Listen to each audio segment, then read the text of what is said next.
আমরা কীর্তন শ্রবণ করতে যাই, কিন্তু কীর্তন সম্বন্ধে আমাদের অনেক জ্ঞান নাই, অনেক কিছু আমরা জানি না। প্রথমে আমাদের জানতে হবে এই কীর্তনটা কি, কীর্তন কাকে বলে।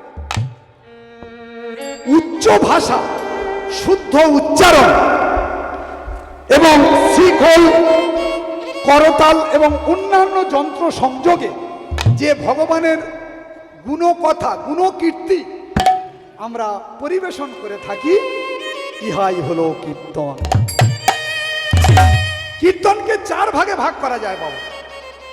কীর্তনকে চার ভাগে আমরা ভাগ করতে পারি। প্রথমে 1 নম্বর হলো বাক্য দ্বারা পরিবেশনের নাম কীর্তন। যেমন ভাগবত পাঠ, এটা কীর্তনের একটা অঙ্গ, আমরা কীর্তনের মধ্যে এটাকে ফেলতে পারি। ভাগবত রচনা করেছিলেন কে? ব্যাসদেব। আর পাঠ করেছিলেন কে? শুকদেব গোস্বামী। আর শ্রবণ করেছিলেন কে? মহারাজ পরীক্ষিত। তিনি 7 দিন একই স্থানে বসে আহার নিদ্রা পরিত্যাগ করে এই ভাগবত পাঠ শ্রবণ করেছিলেন। কত বড় ভক্ত দেখুন। আর আমরা বাবাই কীর্তনের আসরে বসে থাকবো, এত বড় একটা গ্রাম, কজন বসে আছি? তাহলে মন দিয়ে যে কীর্তনটাকে শুনবো, সেই মনোযোগ আমাদের নেই। হয় ক্ষুধা লেগে যাবে, নইলে ঘুম পেয়ে যাবে। কেন না? আমাদের সে মনোযোগটা নেই। আমরা মনোযোগ সহকারে কীর্তনটাকে গ্রহণ করতে পারি না, শ্রবণ করতে পারি না, তাই আমরা কিছু বুঝতে পারি না। তাহলে প্রথমটা কি হলো? বাক্য দ্বারা পরিবেশনের নাম কীর্তন। এবার 2 নম্বরটা কি? ও বাবা, 2 নম্বরটা হলো নাম কীর্তন বা সংকীর্তন। দেখবেন অনেকজন একই স্থানে বসে অষ্টপ্রহর ব্যাপী কিংবা 16 প্রহর ব্যাপী হরে কৃষ্ণ কৃষ্ণ কৃষ্ণ হরে হরে, হরে রাম রাম রাম হরে হরে, এই যে নাম করেন, একে বলা হয়েছে নাম কীর্তন বা সংকীর্তন। তাহলে 2 নম্বর হলো। 3 নম্বরটা কি? 3 নম্বরটা হলো দেখবেন সাধারণ ভক্তরা কিংবা বৈষ্ণবরা দেখবেন মালা জপতে জপতে নাম করেন, এটাকে আমরা স্মরণ কীর্তন কিংবা জপ কীর্তন বলতে পারি। তাহলে 3 নম্বরটা হলো। 4 নম্বরটা কি? 4 নম্বরটা হলো পদাবলী কীর্তন, যেটা আপনারা এখন শ্রবণ করছেন। মহাজন রচিত পদ দ্বারা যে কীর্তন পরিবেশন করা হয় তাকে বলা হয় পদাবলী কীর্তন। আমি একটু আগে বললাম, ভজ হুরে মন শ্রীনন্দ নন্দন অভয় চরণ অরবিন্দরে, মহাজন রচিত পদ। মহাজনরা স্বয়ং লীলা দর্শন করে যে রচনা করেছিলেন, সেটাই হচ্ছে পদাবলী কীর্তন, মহাজন রচিত পদ। তাই গৌর হরি বল। কলি ঘোর তিমিরে গোরা সহে জগজন ধর্ম করমর হুদু। ধর্মটা কি? ওমা, ধর্মটা কি? আমার মতো পাপাচারী, দুরাচারী, কামাচারী জীব যখন ভগবানকে ভুলে ধর্মকে জলাঞ্জলি দিয়ে চারিদিকে যখন করাল গ্রাস, অজ্ঞান অন্ধকারে আচ্ছন্ন হয়ে কলির জীব যখন দুরবস্থায় পড়ল, আমার ভগবান শ্রীকৃষ্ণ চৈতন্য মহাপ্রভু তিনি পূর্ণিমার চাঁদের মতো উদয় হলেন। এই কলির অজ্ঞান অন্ধকার দূর করার জন্য তিনি কৃপা করে নেমে এলেন। ওমা, আজ থেকে 540 বৎসর পূর্বে শ্রীধাম নবদ্বীপে সচী মায়ের গর্ভকে আশ্রয় করে গৌর হরি পবন অবতার তিনি কৃপা করে নেমে এলেন। এসেছে ব্রজের বাঁকা কালো সখা, দেখবি আয় আমাদের এই সোনার নদিয়া। এসেছে ব্রজের বাঁকা, এসেছে ব্রজের বাঁকা কালো সখা, দেখবি আয় আমাদের সোনার নদিয়া।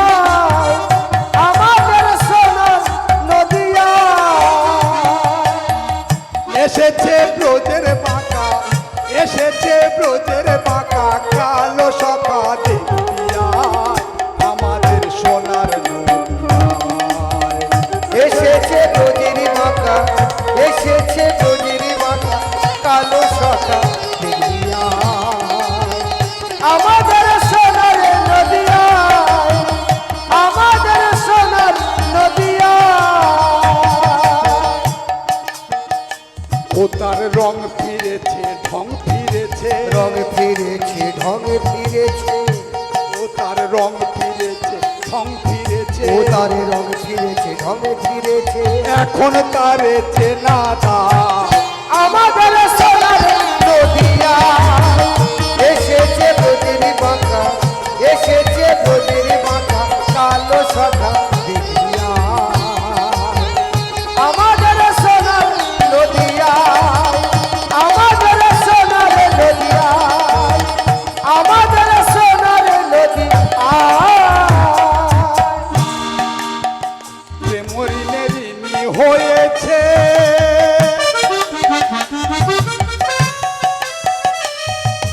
হাতের বাঁশি কেড়ে নিয়ে শ্যামের বিদায় দিয়েছে।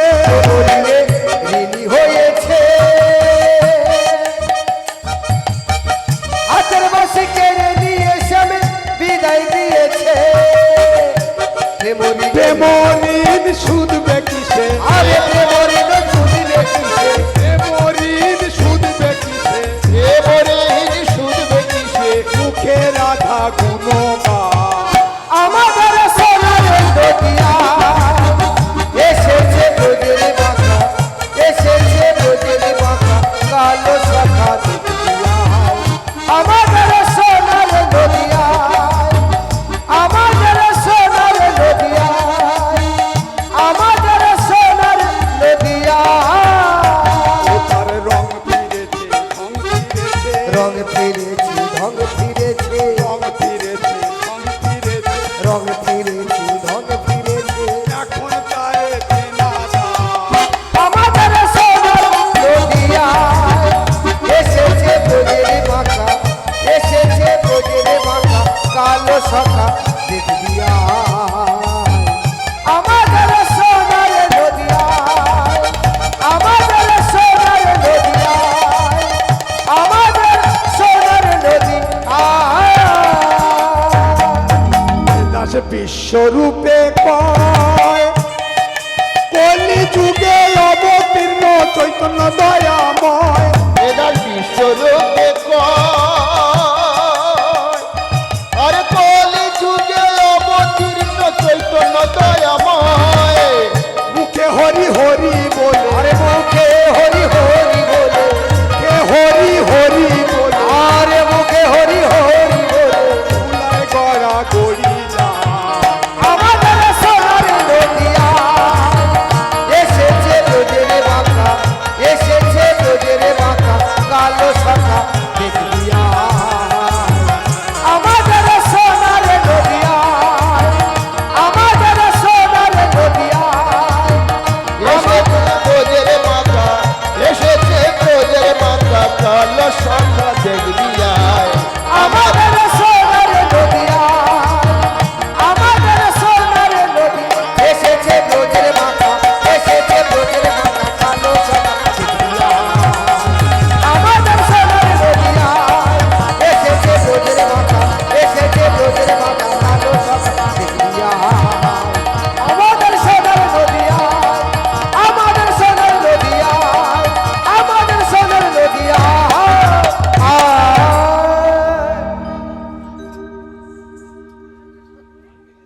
আজ থেকে 540 বছর পূর্বে ভগবান তিনি চৈতন্য রূপে সচী মায়ের গর্ভকে আশ্রয় করে তিনি নেমে এলেন।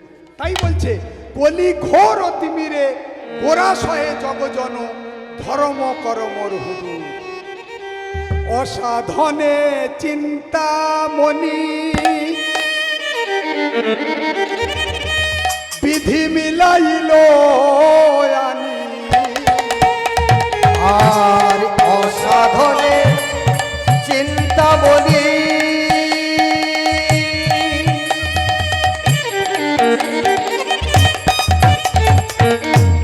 বিধি কইল জানি। আস্তে বাবা, আস্তে আস্তে। ও মায়েরা একটু লক্ষ্য রাখবেন, সেই সত্য যুগে ভগবানকে পাওয়ার জন্য হাজার হাজার বৎসর ধরে তপস্যা করতে হয়েছে। কখনো পাহাড়ে, কখনো গুহার মধ্যে, কখনো জলের মধ্যে দাঁড়িয়ে, কখনো পা দুটো উপরে করে মাথা নিচের দিকে, আবার কখনো কখনো আগুনের মধ্যে বসে, আবার কখনো কখনো প্রচণ্ড ঠান্ডায় বরফের মধ্যে বসেও ভগবানের নাম করতে হয়েছে। কিন্তু এত কঠিন তপস্যা করেও ভগবানকে পাওয়া যাবে তার কোনো গ্যারান্টি ছিল না বাবা। পাওয়া যেতে পারে, আবার নাও পাওয়া যেতে পারে, কিন্তু এই কলিযুগে ভগবানকে পাওয়া যাবে তার গ্যারান্টি দিলেন কে? আমার ভগবান চৈতন্য মহাপ্রভু। তিনি বললেন, অসাধনে চিন্তামণি বিধি বিলাইল আনি। অসাধনে চিন্তামণি বিধি লীলাইল জানি। আর গোরা বড় দয়ার সাগর, গোরা বড় দয়ার সাগর, আমার গোরা বড় দয়ার সাগর, গোরা বড় দয়ার সাগর। এমন দয়াল আর কে আছে?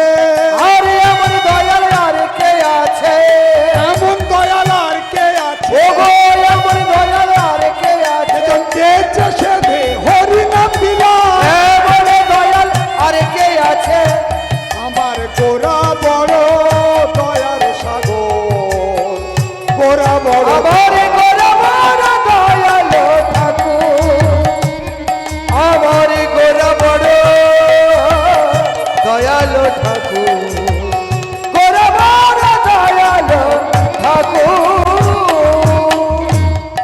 বড় ভালোবাসে রে, বড় আর বড় ভালোবাসে রে, গোরা বড় দয়াল ঠাকুর। আর বড় ভালোবাসে রে, আর গোরা বড় দয়াল ঠাকুর। সে যে বড় ভালোবাসে রে। আর গোরা বড় দয়াল ঠাকুর, বড় ভালোবাসে। আরে গোরা বড় দয়াল বড় ভালোবাসে রে, গোরা বড় দয়াল ঠাকুর, বড় ভালোবাসে রে, গোরা বড়। নিতাই গৌর কৃষ্ণ প্রেমানন্দ। গোরা বড় দয়াল ঠাকুর বড়, আরে বড় ভালোবাসে রে, গোরা বড় দয়াল ঠাকুর বড় ভালোবাসে রে। তাহলে ওমা, যে ভগবানকে পূজা অর্চনা করে, যাগ যজ্ঞ করে, এত করে ডেকেও পাওয়া যেত না, সেই ভগবানকে পাওয়া যাবে তার গ্যারান্টি দিলেন আমার ভগবান শ্রীকৃষ্ণ চৈতন্য মহাপ্রভু নিজে। তিনি বললেন, তিনি কলির জীবের দরজায় দরজায় গিয়েছেন, হে কলির জীব, তোমরা নাম বলো, আর ইহা হইতে সর্বসিদ্ধি হইবে সবার, সর্বক্ষণ বলইতে বিধি নাহি আর। ওমা, আমরা এখানে উপস্থিত হয়েছি কিসের জন্য? ভগবানকে পাওয়ার জন্য। তাই শাস্ত্রে কি বললেন? কোন ভাগ্যে কোন জীবের শ্রদ্ধা যদি হয়, তবে তো সেই জীব সাধু সঙ্গ করে, আর সাধু সঙ্গ হইতে হয় শ্রবণ ও কীর্তন, কীর্তন হইতে হয় জীবের অনর্থ নিবর্তন। অনর্থটা কি? অনর্থ কাকে বলে? ওমা, যেটা আমার নয় সেটা আমার মনে হয়। আমার ছেলে, আমার মেয়ে, আমার নাতি, আমার নাতনি, আমার জায়গা, আমার জমি, আমার বাড়ি, আমার ঘর, এই যে আমার আমার আমার, আমরা জানি এরা কেউ আমাদের সঙ্গে যাবে না, তবুও বলি আমার ছেলে, আমার মেয়ে, আমার নাতি, আমার নাতনি, আমার জায়গা, আমার জমি, আমার টাকা, আমার পয়সা। এটাই হচ্ছে অনর্থ। আর এই অনর্থ দূর করতে হলে কি করতে হবে? সাধু সঙ্গ করতে হবে। ইহা ভিন্ন হবে না।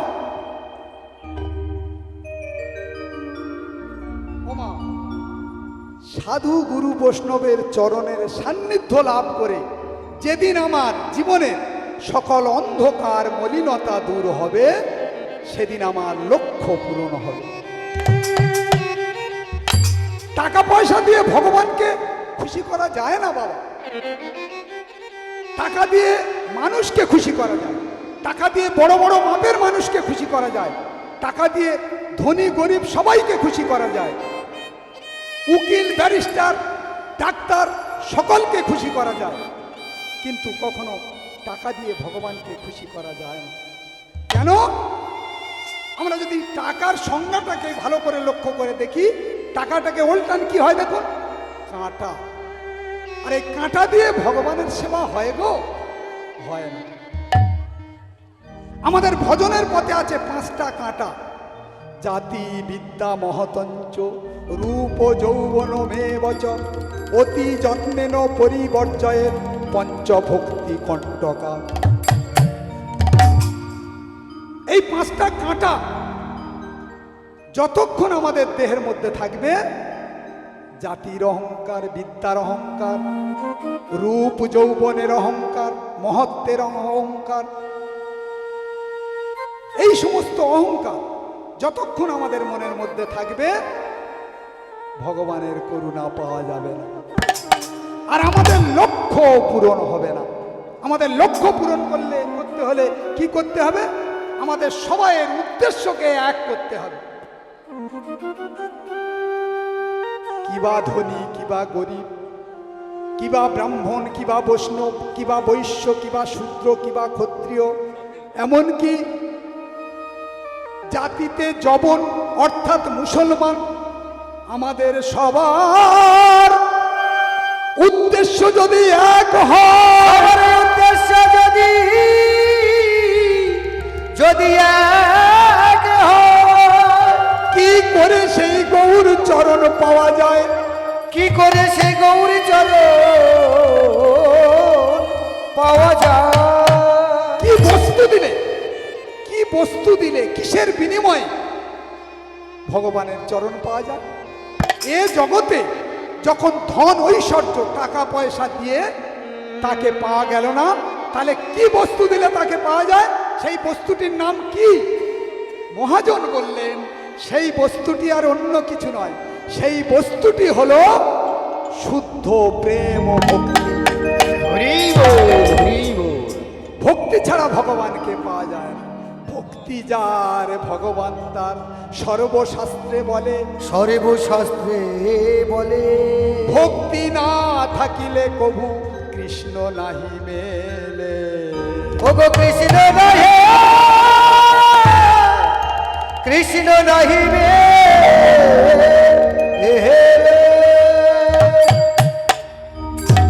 ভক্তি ছাড়া ভগবানকে পাওয়া যায় না। যতক্ষণ না আমাদের দেহে ভক্তির উদয় হবে, আমরা ভগবানকে কিছুতেই পাব না। এই চরণের মাহাত্ম্য একজন পেয়েছিল বাবা। কে সে? আপনার আমাদের মতো মানুষ নয়, একটা ছোট্ট জীব, জলচরা, কুর্ম অর্থাৎ কচ্ছপ। কচ্ছপটা ওই সমুদ্র থেকে উঠে ভগবানের চরণ স্পর্শ করতে গিয়েছিল। শুনেছি সে নাকি পরশমণি, তার স্পর্শে নাকি লোহা ও সোনা হয়। লোহা সোনা। তাহলে দেখি আমার এই কঠিন হৃদয়টাকে যদি আমি একটু কোমল করতে পারি। এই বলে বাবা সমুদ্র থেকে ধীরে ধীরে উঠে, আর আপনারা জানেন ভগবান অনন্ত শয্যায় শায়িত থাকেন, আর মা লক্ষ্মী দেবী তার সদা সর্বদা চরণ সেবা করছেন, আর মস্তকের দিকে উদয়নাথ বিশাল ফনা বিস্তার করে রয়েছে। আর ঠিক এমতো সময়ে ওই কচ্ছপটা জল থেকে ধীরে ধীরে উঠে আর ভগবানের চরণকে স্পর্শ করতে গিয়েছে বাবা। আর যখন ধীরে ধীরে উঠে ভগবানের চরণ স্পর্শ করতে গেছে, সঙ্গে সঙ্গে মা লক্ষ্মী দেবী তাকে সরিয়ে দিচ্ছে, যা সরে যা, সরে যা। ও মা, কিছুক্ষণ পরে সেই কচ্ছপটা আবার ধীরে ধীরে বেয়ে বেয়ে বেয়ে বেয়ে উঠছে। আবার যখন উঠেছে মা লক্ষ্মী দেবী আবার সরিয়ে দিচ্ছে, যা যা। ছোট্ট একটা জলচরা তো, সরিয়ে দিচ্ছে। এইবার কচ্ছপটা মনে মনে ভাবছে, বাবা সামনে পিছন দিক থেকে পায়ের দিক থেকে তো উঠতে পারলাম না, তাহলে দেখি মস্তকের দিকে গিয়ে যদি একটু স্পর্শ করা যায়। তার তো সারা শরীর পরশমণি, যে কোনো অঙ্গ একটু স্পর্শ করতে হয়।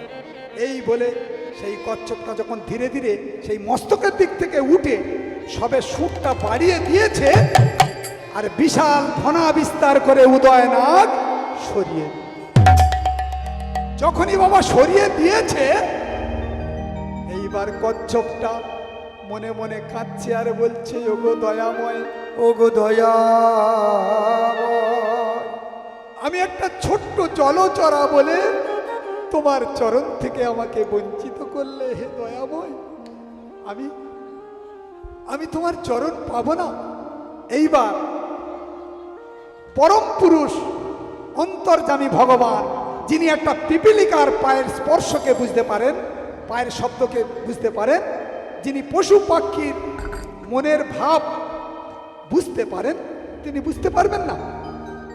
কচ্ছপকে ডেকে বলছে, কুর্ম তুমি চিন্তা করো না, এ জন্মে নাই বা হলো চরণ পাওয়া, আগামী ত্রেতা যুগে তুমি মাধব হয়ে জন্মগ্রহণ করবে, আর তোমার কর্মজীবী হবে ওই নদী পারাপার করা। আমি তখন শ্রীরামচন্দ্র হয়ে যাব, আর তোমার ঘাটে গিয়ে তোমার নৌকায় পার হব। সেদিন তুমি মনের আশা মিটিয়ে আমার চরণ সেবা করবে।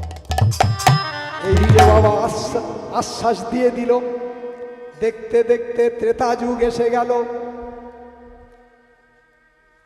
মাধব ঘাটে নৌকো নিয়ে বসে আছে, আর ভগবান শ্রীরামচন্দ্র আপনারা জানেন 14 বছরের জন্য বনবাসে গিয়েছিলেন। সঙ্গে নিলেন সীতা দেবী আর অনুজ লক্ষণকে। যখন যাত্রা করলেন, আর ওই যেতে যেতে যাত্রা করতে করতে যখন মাঝামাঝি এসেছে বাবা, দেখছে একটা বিশাল নদী। এইবার নদী পার হবে কি করে? তাহলে দেখছে কোনো দিকে কি নাবিক আছে? নাবিক না হলে তো পার হওয়া যাবে না। এইবার লক্ষণ ঠাকুর দেখছে দূরে একজনকে যেন বসে আছে, ডাকছে, দাদা ওই দেখো দূরে একজন নাবিক বসে আছে। এইবার হাঁটতে হাঁটতে সেই নাবিকের কাছে গিয়েছে, আর মাধব একটা মলিন বস্ত্র পরে, কাঁধে একটা ছেঁড়া গামছা, হাঁটুর উপরে মাথাটা রেখে আর কি যেন চিন্তা করছে। এমন সময় লক্ষণ ঠাকুর পিছন থেকে ডাক দিয়েছে, নাবিক ভাই, নাবিক ভাই। চমকে উঠেছে মাধব, চমকে উঠে দেখছে সামনে 3 জন বাবা। মাধবের একটু আনন্দ হলো, আজ 3 দিন স্ত্রী সন্তানের মুখে একটু অন্ন জল তুলে দিতে পারেনি, কিন্তু আজকের হঠাৎ ওই 3 জন যাত্রীকে দেখে মাধবের একটু আনন্দ হলো। এইবার মাধব দেখছে এরা কারা গো, এর আগে তো কখনো এদেরকে দেখিনি। আর দেখতে দেখতে যখন শ্রীরামচন্দ্রের বদনের দিকে নজরটা পড়েছে, এত সুন্দর দেখতে, ওই রামচন্দ্রের মুখের জ্যোতিতে সারা নদীর পাড় যেন ঝলমল ঝলমল করছে, যেন ঝলমলে ঝলমলে করে। মাধব চমকে উঠেছে, এ কি, এরা কি মানুষ না কোনো অসুর? শুনেছি অসুররা নাকি রূপ পরিবর্তন করতে পারে। লক্ষণ ঠাকুর বলছে, নাবিক তুমিও কি বলছো? আমাদের থেকে অসুর বলে মনে হচ্ছে। মাধব বলছে, না না না না, শুনেছি যে অসুররা নাকি রূপ পরিবর্তন করতে পারে। এবার তোমরা না জানি কোনো অসুর ছলা করে এসেছো, আর কোনো মুনি ঋষির হয়তো কোনো মুনি ঋষির অভিশাপে আমার এই নৌকোটা হয়তো না জানি কোনো নৌকো হয়ে আছে। আর এই নৌকো তোমার দাদা যদি স্পর্শ করে, তাহলে যদি নারী রূপ ফিরে পায়, তাহলে তো আমার সর্বনাশ হয়ে যাবে। হরি বল, হরি বল। এইবার লক্ষণ ঠাকুর বলছে, আচ্ছা তোমাদের পার করতে পারি, তোমাদের পরিচয়টা দেবে? লক্ষণ ঠাকুর বলছে, তুমি আমাদের পরিচয় জেনে কি করবে? তুমি কি আধার কার্ড করে দেবে, জন্ম সার্টিফিকেট করে দেবে? রামচন্দ্র বলছে, লক্ষণ অত কথা বাড়াচ্ছ কেন? পরিচয় চাইছে, পরিচয়টা দিয়ে দাও। লক্ষণ বলছে, আমাদের বাড়ি, আমরা হলাম দশরথ নন্দন, শ্রীরামচন্দ্র আমার সম্মুখে, মাঝখানে রয়েছে সীতা দেবী আমার বৌদি, আর আমি হলাম অনুজ লক্ষণ। মাধব বলছে, তোমাদের বাড়ি কোথায়? আমাদের বাড়ি হলো অযোধ্যায়। যখনই বলেছে অযোধ্যায়, দশরথ নন্দন রামচন্দ্র সীতার লক্ষণ, সঙ্গে সঙ্গে বাবা মাধব সেই ছেঁড়া গামছাটা ফেলে আর সোজা ছুটেছে। লক্ষণ ঠাকুর পিছনে পিছনে ছুটছে, দাও দাও দাও দাও। ও নাবিক, তুমি পরিচয় জানতে চাইলে পরিচয় দিলাম, অমন ভাবে ছুটছো কেন? মাধব বলছে, কিছু মনে করো না ভাই, তোমার দাদা কি সেই রামচন্দ্র? শুনেছি রামচন্দ্র ভগবান, তার স্পর্শে নাকি অহল্যা পাষাণ থেকে নারী রূপ ফিরে পেয়েছিল, গৌতমের স্ত্রী। লক্ষণ চিন্তা করছে, এ বেটা শুধু নাবিকগিরি করে না, এ মাঝে মাঝে ধর্মশাস্ত্র কিছু দর্শন করে। হ্যাঁ হ্যাঁ নাবিক ভাই, আমার দাদা হলো সেই ভগবান শ্রীরামচন্দ্র। যখনই এই কথা বলেছে ভগবান শ্রীরামচন্দ্র, সঙ্গে সঙ্গে বাবা 100 কিলোমিটার বেগে ছুটছিল, এবার 200 কিলোমিটার বেগে ছুটছে। আর লক্ষণ ঠাকুর বলছে, দাঁড়াও দাঁড়াও নাবিক, শোনো তো, তুমি যা জানতে চাচ্ছ আমরা তাই বলে দিচ্ছি, আর তুমি আমার ভাবে ছুটছো কেন? এবার একটু দাঁড়িয়ে আর ওই নাবিক ভাই বলছে, কিছু মনে করো না লক্ষণ ভাই, তোমার দাদাকে আমি পার করতে পারবো না। তোমার দাদার পায়ের ধুলির স্পর্শে যদি আমার নৌকোটা নারী রূপ ফিরে পায়, তাহলে আমার বাড়িতে চলে যাবে, আর আমার বাড়ি বাবা অশান্তি পেতে যাবে। আমি চাই না, তোমরা অন্য ঘাটে যাও। লক্ষণ ঠাকুর বলছে, তাহলে কি করলে তুমি পার করবে? শর্ত একটা আছে, তোমার দাদার চরণটা আগে আমি সুন্দর করে পরিষ্কার করে ধুইব, তারপরে আমার বস্ত্র দিয়ে আমি মুছিয়ে দেব, তারপর কোলে করে নৌকায় বসাবো, তারপর আমি পার করে দেব। এই কথা যখন বলেছে তখন লক্ষণ ঠাকুর বলছে, হায় রে বিধি, যে দাদা রাজ্যপাট ছেড়ে, দাস দাসী ছেড়ে চরণ সেবা থেকে বঞ্চিত হলো, আর নদীর পাড়ে তুমি দাস করে কাউকে একজনকে পাঠালে। বেশ নাবিক, তোমার শর্তে আমরা রাজি আছি, বলো তুমি কি করবে? এইবার রামচন্দ্রের চরণ ধৌত করার জন্য একটা পাত্রে জল নিয়ে মাধব যখন ভগবানের চরণ ধৌত করছে, আর বাবা চরণ ধুইতে কতক্ষণ লাগে? যদি সাবান দিয়ে ঘষে ঘষেও ধুইতে পারেন, অন্তত 10 মিনিট লাগুক, 15 মিনিট লাগুক, তবুতে সময়টা বেশি দিলাম। এই সময় অনেকজনের চ্যান খাওয়া হয়ে যাবে। আর বাবা যখন একটা চরণ মাধব ধুইছে, আর ভগবান তো একটা চরণ দিয়ে রেখেছে আর একটা চরণ উঁচুতে, তাহলে এইবার টলমল টলমল করছে, একবার ডান দিকে হেলে যাচ্ছে, একবার বাঁ দিকে হেলে যাচ্ছে, অনেকক্ষণ সময় লাগাচ্ছে। তো এইবার মাধব বলছে, দাদা তুমি টালটা শিখ সামলাতে পারো না, তুমি এক কাজ করো, তোমার ওই একটা হাত আমার মাথার উপর চেপে ধরো, তাহলে তুমি ব্যালেন্সটা ঠিক পেয়ে যাবে। কি অপরূপ করুণা দেখো। এইবার মাধব যখন পা ধৌত করছে চরণ, আর সঙ্গে সঙ্গে এদিকে ভগবান একটা হাত দিয়ে মাধবের মাথার উপর রেখেছে, আর একটা চরণ মাধবের হাতের উপর রেখেছে। অপার করুণা পেয়ে গেল মাধব। নিতাই গৌর হরি বল।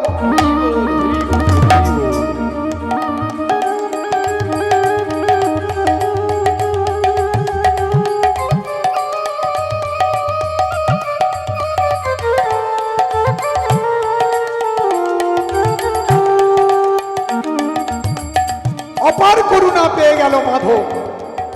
এইবার মাধব মনের আনন্দে ভগবানের রামচন্দ্রের চরণ ধৌত করছে, আর মনে মনে বলছে, ওগো দয়াময়, ওগো দয়াময়, এ জন্মে তোমার চরণ পেয়েছি, এ জন্মে তোমার চরণ, তোমার চরণ, চরণ পেয়েছি। আগত জন্মে যদি তোমার চরণ পাই, যদি তোমার চরণ পাই, তাহলে আমার জনমটা ধন্য হবে ওগো দয়াময়। আমার মন বাসনা ধন্য হবে ওগো দয়াময়। এই বলে চরণটা ধৌত করে ওগো তুমি যে করুণা, চরণামৃত পান করলেন মাধব। আর এই চরণামৃত পান করে রামচন্দ্রকে নৌকায়তে বসিয়ে, সঙ্গে সীতা দেবী আর লক্ষণকে নিয়ে বসিয়ে, এইবার মনের আনন্দে নদী পার করে দিচ্ছে, আর মনের আনন্দে ভগবানের গুণগান করছে। রামচরণ সুখদায়ী রামচরণ সুখদায়ী ভজ মন রামচরণ সুখদায়ী আর ভজমান চরণ রাম সুখদায়ী ভজ ভজমান রাম সুখদায়ী ভজ মন রামচরণ সুখদায়ী ভজমান চরণ রাম সুখদায়ী জহি চরণ সে নিকাশি সুরসারি শঙ্কর জটা সময় চরণ সে নিকাশি সুরসারি শঙ্কর জটা সময় জটা শঙ্করী রাম পর হায় জটা শঙ্করী নাম পর হায় ত্রিভুবন কারণ ভজ মন রাম চরণ সুখদায়ী ভজমান রাম চরণ সুখদায়ী ভজমান চরণ রাম সুখদায়ী জহি চরণকে চরণ পাদুকা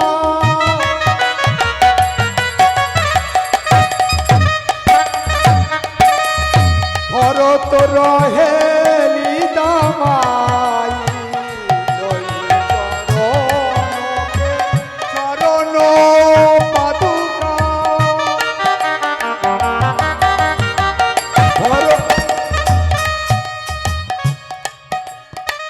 ভরত রহেলি বদাই সই চরণ পট ধইলি মে সই চরণে পট ধইলি মে তব হরি নাম চড়াই ভজমান রাম চরণ সুখদায়ী ভজমান রাম চরণ সুখদায়ী ভজমান রাম চরণ সুখদায়ী ও মায়েরা,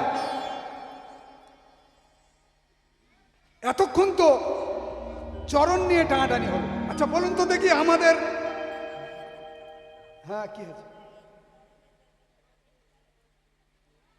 যেটা ধরেছি এটা শেষ করি, তারপরে এইসব জায়গায় বাধা দেয়, একটা পালা তো শেষ করতে হবে। এইবার কি হয়েছে বাবা, ওই যখন এইবারে আস্তে যখন এইবার চরণ নিয়ে টানাটানি হচ্ছে, এই চরণেরও নিচে কি আছে, আমাদের দেহের নিচে চরণ, চরণেরও নিচে কি আছে বাবা, পাদুকা, জুতো। তাহলে ওই জুতোর মহিমা একটু দেখুন।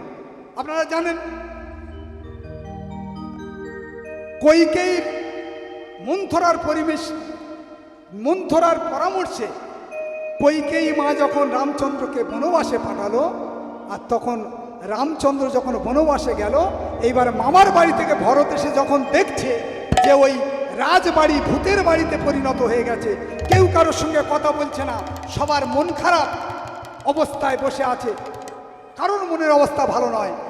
আর এই কথা যখন শুনল ভরত, রামচন্দ্র বনবাসে গেছে, তখন বাবা রাজ্য সুখ পেয়েও সুখ পেল না, ছুটতে ছুটতে চলে এলো রামচন্দ্রের কাছে, আর পিছন থেকে বলছে, দাদা একটু দাঁড়াও, দাদা একটু দাঁড়াও, ও দাদা। রামচন্দ্র বলছে, ভরত তুমি এলে যে, দাদা তুমি সব কিছু রেখে এসেছো, রাজ্যপাট, সুখ স্বাচ্ছন্দ্য, আত্মীয় পরিজন, তুমি সবাইকে রেখে এসেছো, কিন্তু একটা জিনিস দাদা তুমি নিয়ে চলে এসেছো। কি? ওই তোমার জুতো। তোমার ওই জুতো জোড়া আমায় দিতে হবে দাদা। রামচন্দ্র চিন্তা করছে, হায় রে দিদি, রাজ্য পাট আত্মীয় স্বজন দাস দাসী সব কিছু ফেলে রেখে এলাম, আর শেষে কিনা এই জুতোর দিকে লোভ পড়ে গেল। ভগবান তো লোভী নয় বাবা, ভগবান হলো ত্যাগী। তাই ওই জুতো জোড়া খুলে দিয়ে বলছে, ভরত এই রইল তোমার জুতো জোড়া, আমি তাহলে যাই। এই বলে যখন কয়েক পা এগিয়েছে, সঙ্গে সঙ্গে বাবা ভরত সেই জুতো জোড়া নিয়ে সোজা একেবারে মাথার উপরে। অবাক হয়ে দেখছে রামচন্দ্র, এ কি জুতো জোড়া কেউ মাথায় নেয়? নামাও নামাও, ওতে কত ধুলো ময়লা বাড়ি লেগে আছে, নামাও। চোখের জলে বক্ষ ভাসিয়ে ভরত বলছে, ওগো দাদা গো, ওগো দাদা গো, আমি কিসের জন্য এই পাদুকা মাথায় দিলাম তুমি একবার জানতে চাইলে না? রামচন্দ্র বলছে, হ্যাঁ আমি সেটাই তো জিজ্ঞেস করছি, জুতো মাথায় নিয়েছো কেন? ওগো দাদা, দেখবেন আগের দিন মায়েরা আগের দিনে যখন ওই কাঁখেতে কলসি নিতে পারতো না, মাথায় করে নিয়ে যেত, দেখবেন একটা বেড়ি করে নিত মাথার ওপর, বেড়ি, যাতে কলসির আঘাতটা না লাগে, একটা পাগড়ি বেঁধে নিত, তাই নয়? তাও গো দাদা, তোমার এই পাদুকা আমি মাথার উপরে তুলে নিলাম, তোমার রাজ্যের ভার, রাজ্যের দায় দায়িত্ব, এই প্রকৃতির ভার আমি বহন করতে পারবো না, তাই তোমার ওই চরণের পাদুকা আমি মাথার পাগড়ি করে নিলাম। আজ থেকে সমস্ত দায় দায়িত্ব এই পাদুকার উপরে থাকবে, আমার মাথার উপরে নয়। ওগো দাদা গো, আজ থেকে সমস্ত দায়িত্ব এই পাদুকার উপরে থাকবে। আর তুমি হও না বিশ্ব স্রষ্টা, ভগবান সৃষ্টি প্রলয়ের মালিক। এই জুতো জোড়া আমি নিয়ে গেলাম, তুমি পৃথিবীর যে প্রান্তে যত দিনের জন্য থাকো না কেন, এই জুতো আমার কাছে থাকলে একদিন না একদিন তুমি এই জুতোর কাছে ফিরে আসবে দাদা। দাদা গো ফিরে আসিবে। রামচরণ সুখদায়ী, রামচরণ সুখদায়ী, রামচরণ সুখদায়ী।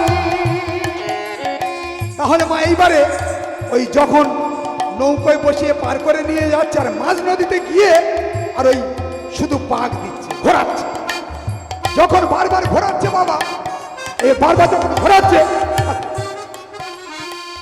বারবার ঘোরাচ্ছে, এইবারে লক্ষণ চোখ দুটো বড় বড় করে বলছে, এই নাবিক, তুমি নৌকো চালাতে জানো না? অমন ভাবে ঘোরাচ্ছ কেন, পাকাচ্ছ কেন? এইবার মাধব বলছে, ভাই তুমি রেগে যেও না, তোমার দাদাকে জিজ্ঞেস করো আমি কি জন্যে ঘোরাচ্ছি। আমার দাদা বলবে কি জন্যে ঘোরাচ্ছ, তুমি কি জন্যে ঘোরাচ্ছ আগে বলো। লক্ষণ বলছে, তোমার দাদাকে জিজ্ঞাসা করো, আমার ঘোরানোটা আগে বন্ধ করতে বলো। আমার দাদা আবার তোমাকে কখন ঘোরালো? 84 লক্ষ জনি ভ্রমণ করে তবেই মানব জন্ম পেয়েছি, প্রত্যেকটা জন্মে আমাকে বারবার বারবার শুধু ঘুরিয়ে যাচ্ছে, তাই তোমার দাদার ঘোরানোটাকে বন্ধ করতে বলো। লক্ষণ এবার চিন্তা করছে, দাদা এ নাবিক যে সে নাবিক নয়, আমরা যে স্কুলে পড়াশোনা করেছি এমন আর সেই স্কুলে হেডমাস্টার ছিল, তাই একে আর খাটিয়ে লাভ নেই, ভালোই ভালোই আমরা পার হয়ে যাই। এইবার নৌকোতে যখন পার হয়ে চলে গেল, পার হয়ে চলে গিয়ে এইবারে যখন নেমে গেছে, এইবার রামচন্দ্র বলছে, সীতে দাও ওর মূল্যটা দিয়ে দাও, আমরা তো বনবাসী, আমাদের কাছে তো কোনো টাকা কড়ি কিছু নেই, তাহলে কি দেব? আর সীতা দেবী ওই কনিষ্ঠ আঙ্গুলি থেকে একটা সোনার আংটি, হীরের পাথর বসানো নিয়ে নাবিককে দিচ্ছে। নাবিক হাতটা পেতে আমার হাতটা সরিয়ে নিয়েছে। না, এ তুমি কি দিচ্ছ?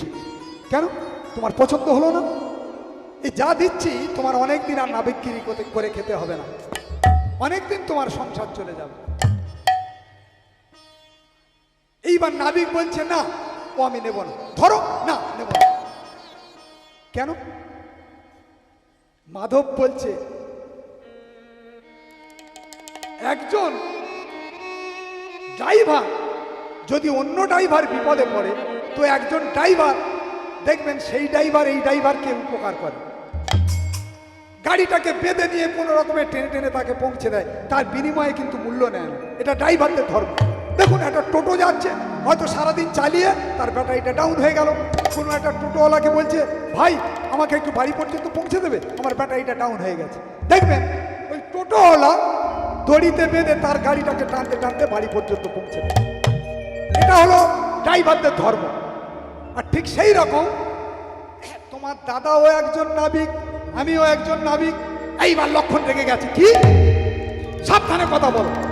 নৌকো থেকে যখন নেমে পার হয়ে গেছি তখন আর তোমার কোনো ভয় করি না। এইবার একেবারে দূর থেকে বান বার করেছে, বাবা মেরে ফেলেছে। আরে লক্ষণ ভাই, অত রুক্ষ হয়েও না, অত রেগে যাচ্ছ কেন? আমি কেন যে তোমার দাদাকে নাবিক বললাম, তোমার দাদাকে জিজ্ঞেস করো। আমি হলাম এই ছোট্ট নদীর নাবিক। আমি হলাম এই ছোট্ট নদীর নাবিক। আর তোমার দাদা যে এই বিশ্ব চরাচরের নাবিক। এই বিশ্ব চরাচরে চরের নাবিক। মানুষ যখন বিপদে পড়ে শেষের দিনে এই ভব নদীর কূলে এসে দাঁড়ায়, তখন তোমার দাদাই যে একমাত্র নাবিক হয়। তোমার দাদা ছাড়া যে আর পার করবার মতো কেউ থাকে না। পারি করবার মতো কেউ আরে থাকে না। আমি যেদিন শেষের দিনে আমি যেমন তোমার দাদার কাছ থেকে কোনো মূল্য নিলাম না, নাইতে না নাইলেতে, ভুগিছে না ভুগিলেছে, এক মজুরি জাতিকা নাবিক হ। প্রভু আই মোর ঘাট, জপ আউঙ্গা মে তোর ঘাট, তো পার মেনে উতার দিও। জপ আউঙ্গা মে তোর ঘাট, তো পার মেনে উতারিও। তাই আমি যেমন মূল্য নিলাম না, তোমাদের পার করে দিলাম। সেই শেষের দিনে আমি যখন ভব নদীর কূলে এসে দাঁড়াবো, সেই দিন আমার কাছে হয়তো মূল্য থাকবে না। সেই দিন আমার শেষের দিনে আমায় বিনা মূল্যে পার করে দিও। আমার বিনা মূল্যে ও পারে করে দিও। আমি আর তো কিছু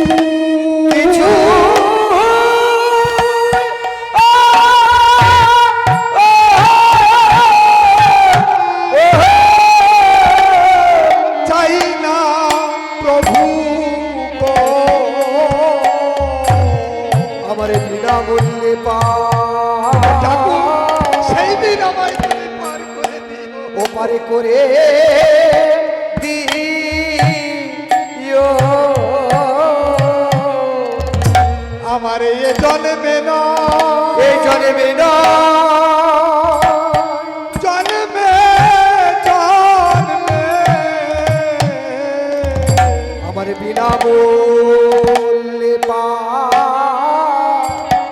ও পারে করে দিও। আমি আগে থেকে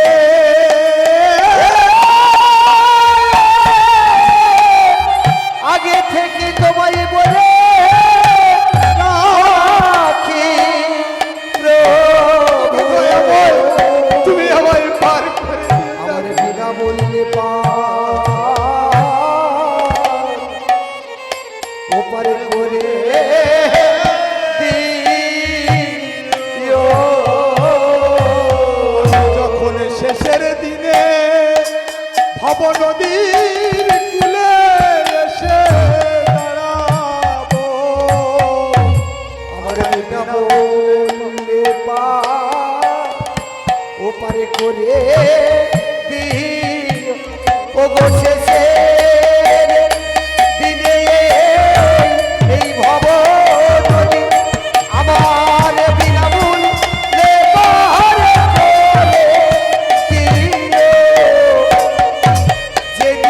পারে